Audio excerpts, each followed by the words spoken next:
আমরা এই মুহূর্তে ফ্রোজেন ইনারি লেকের ওপর দাঁড়িয়ে আছি। ছাঙ্গু লেকের ওপর যেমন বরফ জমে যায়, হাঁটাচলা করা যায়, আমরা এখন তেমনি ইনারি লেকের ওপর দাঁড়িয়ে আছি। ওই যে একটা গাড়ি আসছে, ইনারি লেকের ওপর দিয়ে ছুটছে। এটা একটা আনন্দ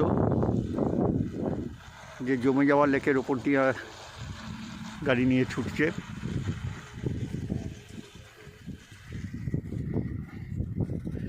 জীবনের একটা আফসোস ছিল যে জমে যাওয়া ছাঙ্গু লেক কোনো দিন দেখতে পেলাম না, যাওয়া হচ্ছে না।